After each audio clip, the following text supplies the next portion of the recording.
नमस्कार। जनमानस पर क्लिक कर चुके हैं आप। जनमानस और यूनुजबा के खास पेशकश पॉलिटिकल चर्चा में आपका स्वागत है। हमारे साथ यूनुजबा के संपादक सुधांशु शेखर जी हैं। सुधांशु जी, आपका स्वागत है। शुक्रिया शुक्रिया। आज का हमारा टॉपिक है प्रशांत किशोर। प्रशांत किशोर किसके बी टीम, बीजेपी के बी टीम है या फिर आरजेडी के? इस बार जो 2025 में विधानसभा चुनाव बिहार में होने वाला है, उसमें प्रशांत किशोर भी एक बड़े खिलाड़ी के तौर पर मैदान में है और पॉलिटिकल गलियारों में चर्चा चल रही है कि प्रशांत किशोर किसके बी टीम हैं। प्रशांत किशोर पिछले 2 साल से बिहार की राजनीति की खाक छान रहे हैं, पदयात्रा कर रहे हैं, जगह जगह रैली कर रहे हैं। उन्होंने पिछले ही साल 2 अक्टूबर को अपनी पार्टी जन सुराज नाम से पार्टी बनाई थी और घोषणा किया था कि बिहार में इस बार 243 सीट पर चुनाव लड़ेंगे। इसके अलावे लगातार प्रशांत किशोर कई तरह की घोषणाएं करते रहे हैं। इसीलिए इस बार चुनाव में वो तीसरे खिलाड़ी के तौर पर, थर्ड फ्रंट के तौर पर बिहार की राजनीति में मजबूती से खड़े हैं। और जो एनडीए है और महागठबंधन, दोनों में खलबली मची हुई है। दोनों ही ओर से कहा जा रहा है, एनडीए के नेता कह रहे हैं कि वो आरजेडी के बी टीम है और आरजेडी के लोग कह रहे हैं कि वो बीजेपी की टीम है। इसमें कितनी सच्चाई है, आज की इस पॉलिटिकल चर्चा में इसी पर हम लोग मंथन करेंगे। तो सुधांशु जी, क्या कहते हैं इस पर आप? सर देखिए, जैसे बी टीम कहने की आप बात कर रहे हैं, लगातार उन पर बी टीम, वो आरजेडी वाले कह रहे हैं कि वह बीजेपी की बी टीम है, जबकि बीजेपी वाले कह रहे हैं वो आरजेडी की बी टीम है। जब लगातार यह बी टीम वाली चर्चा बिहार में चल रही थी, तो उसके बाद प्रशांत किशोर ने बजाबते प्रेस को संबोधित करते हुए इस बात का जवाब दिया था। उन्होंने यह कहा था कि एक तरफ आरजेडी वाले मुझे बीजेपी का बी टीम कहते हैं और दूसरी तरफ भाजपा वाले मुझे आरजेडी का बी टीम कहते हैं, लेकिन मैं किसी का बी टीम नहीं हूं। उन्होंने कहा कि अगर बिहार आज इस कगार पर खड़ा है, बिहार बदहाली के कगार पर खड़ा है, तो यह लालू और नीतीश सबसे बड़े इसके जिम्मेदार हैं। लेकिन उसके बाद जो आज बिहार बर्बादी के कगार पर खड़ा है, इसमें भाजपा और कांग्रेस दोनों की अहम भूमिका है। तो मैं किसी का बी टीम नहीं हूं।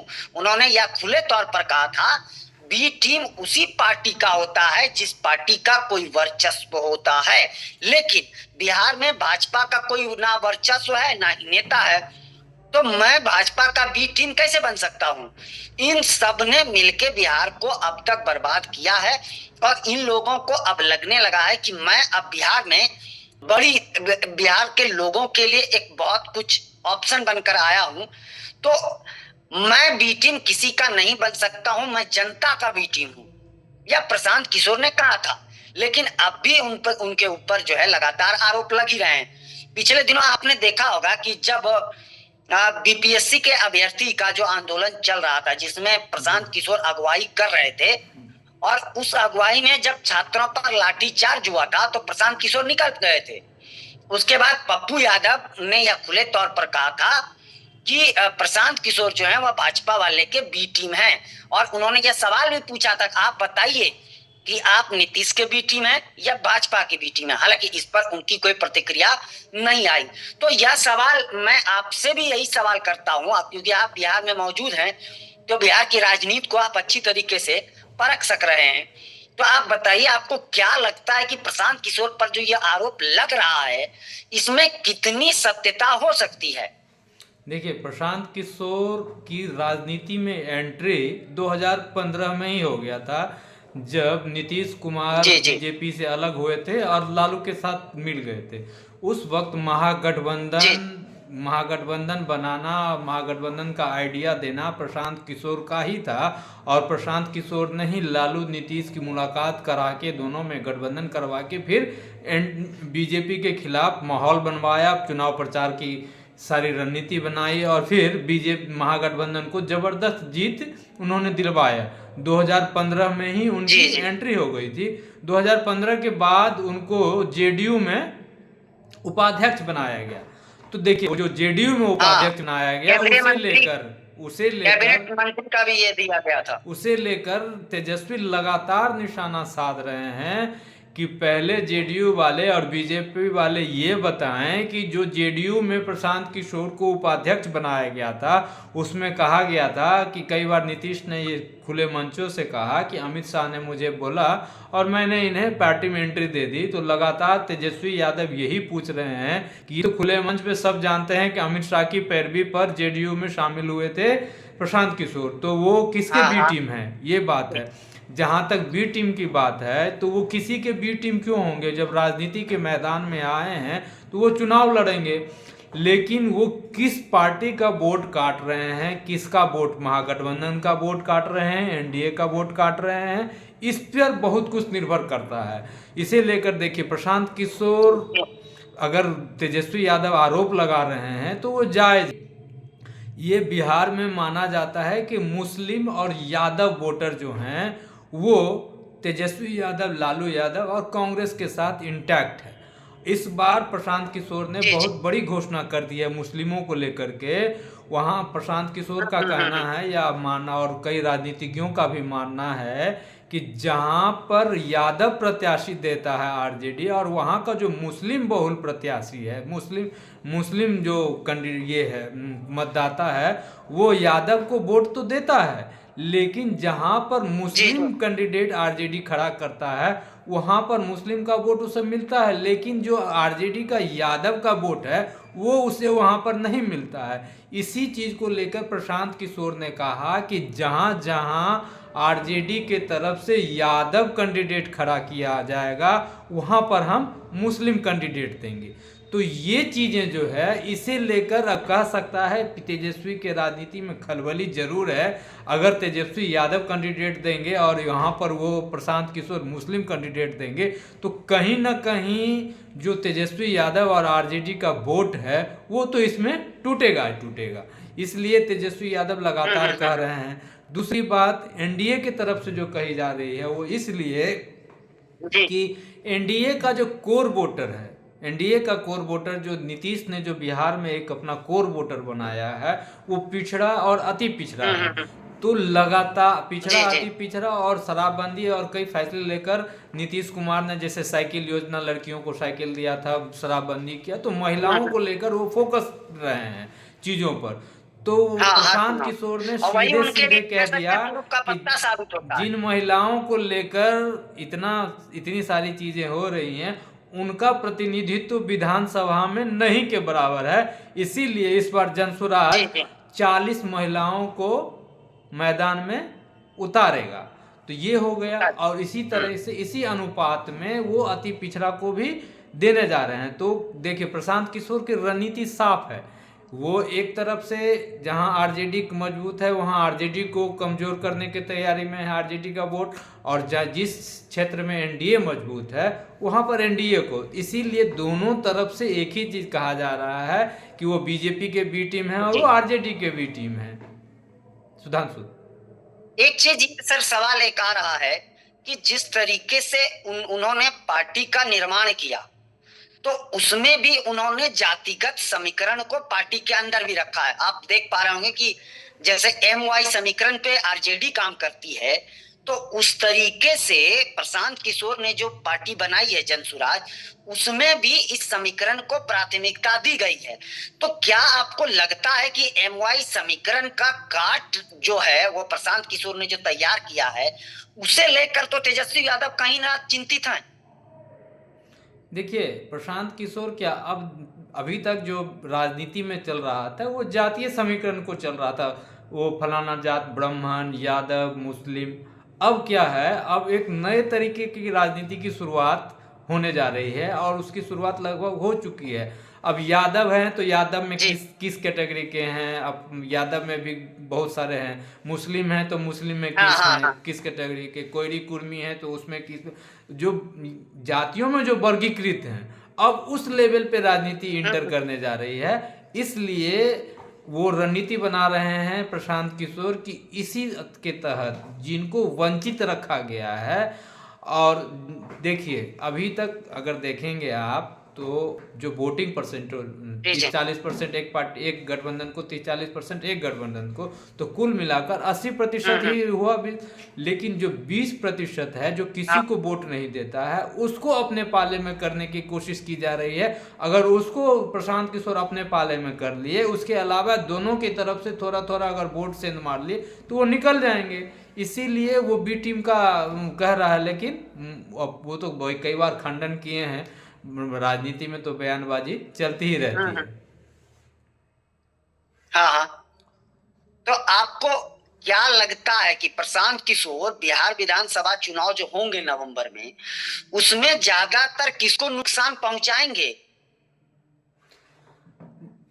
कायदे से तो जो सत्ता में है उसी के खिलाफ कैंपेन चल रहा है। हालांकि वो कह तो रहे हैं दोनों के तरफ, लेकिन जो चुनाव लड़ेंगे वो किसके लिए लड़ेंगे? नीतीश को हटाने के लिए लड़ेंगे। नीतीश को हटाने के लिए चुनाव लड़ेंगे और सत्ता में आने के लिए। तो सबसे ज्यादा नुकसान तो उनको करना है कि भाई नीतीश सत्ता में, नीतीश को हटाना है तो नीतीश के कोर वोटर और बीजेपी के कोर वोटर को करना होगा। और फिर जो नेक्स्ट दावेदार है वो है तेजस्वी यादव, महागठबंधन, तो उसके वोट बैंक में भी सेंध लगाना है। तो सबसे ज्यादा तो नुकसान वो करेंगे जो 20 साल से सत्ता में हैं, जो इनके खिलाफ एंटी इनकम्बेंसी माहौल बनाने की कोशिश करेंगे। जो यहाँ पर नीतीश चूंकि 20 साल से सत्ता में है, तो उन्हीं के खिलाफ कैंपेन चल रही है। और आरजेडी के जो कोर वोटर हैं उस पर भी प्रशांत किशोर की नज़र है।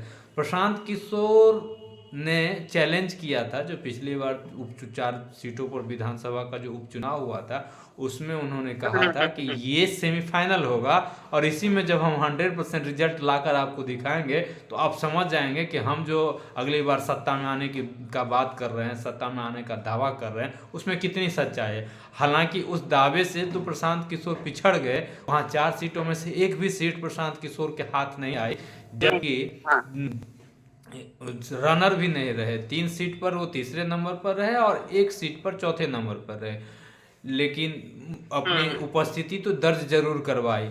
और अब विधानसभा चुनाव सर पर है, तरह तरह की चर्चाएं हैं। आनंद मिश्रा भी यात्रा पर निकले हुए हैं। उनके तरफ से जो आनंद मिश्रा हैं, पूर्व IAS, वो भी यात्रा पर बाइक रैली लेकर निकले हैं, जगह जगह जाके युवा संघर्ष रैली।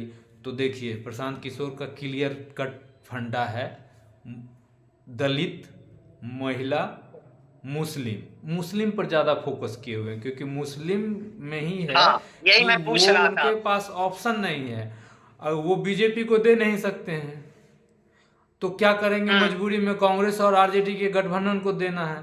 तो वहाँ एक ऑप्शन है प्रशांत किशोर के पास कि मुस्लिम मतदाताओं का अगर हम रिझा लें तो वो मुस्लिम पर ज़्यादा फोकस कर रहे हैं। देखें, कई बार सभाएं कर रहे हैं, कई बार वो पंचायत कर रहे हैं, महापंचायत मुस्लिमों के साथ बैठ के कर रहे हैं, टोपी पहन रहे हैं, तो वहाँ पर वो सेंध लगाने की कोशिश कर रहे हैं। इसलिए तेजस्वी यादव में ज़्यादा छटपटाहट है। मैं वही बात आपसे कर रहा था कि MY समीकरण को लेकर जिस तरीके से वो भी आगे बढ़ रहे हैं, एक पिछड़ा को जोड़ के, जिस तरीके से प्रशांत किशोर अपने समीकरण पर काम कर रहे हैं, उसी तरीके से आरजेडी भी उसी समीकरण पर काम कर रही है। तो जहां तक मैं समझ पा रहा हूं कि ज्यादातर वोटरों में अगर सेंध लगाएंगे वो, तो आरजेडी को लगाएंगे, क्योंकि समीकरण अगर देखें जातिगत तो दोनों लगभग एक ही समीकरण पर आगे बढ़ रहे हैं। लेकिन इससे देखिए, इससे कहीं ना कहीं अगर बीजेपी की अगर बात करते हैं आप, तो इन दोनों का जो समीकरण है उसके तहत बीजेपी को कोई खास नुकसान प्रशांत किशोर नहीं पहुंचा पाएंगे। नहीं, बीजेपी को नहीं पहुंचा पाए, लेकिन नीतीश का जो कोर वोटर है ना, पिछड़ा, अति पिछड़ा, उसको लेकर के प्रशांत किशोर बहुत एक्टिव हैं। उस पर प्रशांत किशोर काम कर रहे हैं। और जो बीजेपी का कोर वोटर है, बनिया समाज से हो गया या फिर आप अपर कास्ट ले लीजिए, जनरल कास्ट का ले लीजिए, उसमें बहुत सेंध लगा पाना प्रशांत किशोर के लिए आसान नहीं होगा। हालांकि वो कोशिश कर रहे हैं, लेकिन जो बिहार राजनीति है ना, जातीय समीकरण को साध के ही की जा सकती है। और उन्हें पता है कि हमारा दाल कहाँ गलने वाला है, कहाँ पे हम कर जाएंगे तो दाल गलेगा और कहाँ नहीं। इसीलिए वो जनरल अपर कास्ट पर ज़्यादा फोकस नहीं कर रहे हैं। वो जो दलित हैं, पिछड़े हैं, उन पर और मुसलमानों और महिलाओं पर ही फोकस कर रहे हैं। और आनंद मिश्रा की जो यात्रा है ना युवा संघर्ष यात्रा। तो जी दूसरे जो सबसे बड़े टर्न आउट वोट वाले होते हैं, जिनसे सरकार बनाने की और गिराने की क्षमता होती है, वो हैं युवा। तो युवाओं को साधने के लिए तो जी प्रशांत किशोर ने सबसे पहले बीपीएससी के जो छात्रों का आंदोलन था उसका साथ दिया, और उसमें जिस तरह से उनकी गिरफ्तारी हुई और वो रातों रात हीरो बन गए, उन कहीं ना कहीं वो माइलेज ले लिए हैं युवाओं के मामले में। अब प्रशांत किशोर लेकिन बात। सर एक सेकंड रोकना चाहूंगा मैं आपको। माइलेज लेने की बात जो आप कह रहे हैं, तो जब माइलेज लेने की बारी थी, जहां उनको सबसे ज्यादा माइलेज मिलने वाला था, जब लाठीचार्ज हुई थी अभ्यर्थियों पर, तब तो वो मैदान छोड़ भाग गए थे। ये तो वहां की पुलिस ने भी, तब एसपी ने भी ये कहा था, जब लाठीचार्ज हुआ था तो प्रशांत किशोर वहां मौजूद नहीं थे। तो उसके बाद ही तो राजनीति जोरों पर चल रही थी ना। तेजस्वी यादव का तभी बयान आया था कि प्रशांत किशोर को ने जो है इन छात्रों को लाठी खाने के लिए छोड़ दिया, इनको उकसा के। तब तो इन पर आरोप लगा ही था। तो माइलेज लेने की जो बारी आई तो छात्रों ने तो इन्हें फिर नकार दिया था ना, नहीं, अभ्यर्थियों ने। यही चीज है, जब वो इन पर आरोप लगा ना, उसके बाद वो अनशन पर गए, और जो लंबे दिनों तक अनशन हाँ किए, और अनशन में जब बैठे तो, और जिस तरीके से उनको वहां से हटाया गया, और अनशन के दौरान भी वैनिटी वैन को लेकर के जिस तरह से राजनीति हुई, वो सारा हाँ फोकस में हाँ प्रशांत हाँ किशोर हाँ ही रहे। लेकिन अगर पुलिस प्रशासन उन्हें रातों रात सुबह उतर के वहां से नहीं हटाती, जेल में वहां कोर्ट में पेश करने नहीं ले जाती, तो उनको माइलेज नहीं मिलता।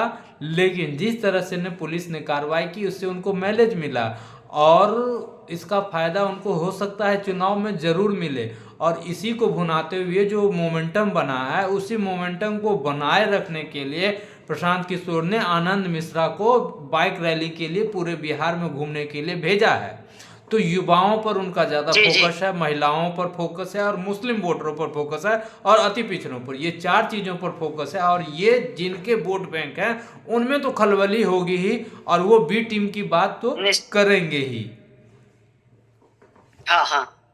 तो क्या लगता है विधानसभा चुनाव में प्रशांत किशोर कुछ करेंगे क्या? कितने सीट लाएंगे? जो दावा कर रहे हैं प्रशांत किशोर सत्ता में आएंगे, सत्ता में आने का तो अभी सपना न देखें प्रशांत किशोर, ये तो ये दूर तो की कौड़ी है ना जो दे। बिहार हाँ की राजनीति में जिस तरह से जातीय समीकरण और बाकी चीजें होती है।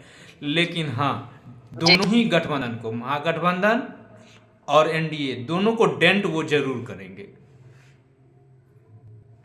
जी। तो ठीक है, अभी वाइंड अप करें? जी वाइंड अप बिल्कुल करें? बिल्कुल बिल्कुल बिल्कुल। अब फिलहाल के लिए बस इतना ही। आप ई न्यूज़वा और जनमानस को लाइक, शेयर, सब्सक्राइब के साथ साथ कमेंट जरूर करें। आपके मदद की हम लोगों को सख्त आवश्यकता है। हम अन्य खबरों को लेकर भी आप लोगों के लिए हाजिर होते रहेंगे। तब तक के लिए मुझे दीजिए इजाजत। आप सभी का तहे दिल से शुक्रिया। जय हिंद, जय भारत। नमस्कार।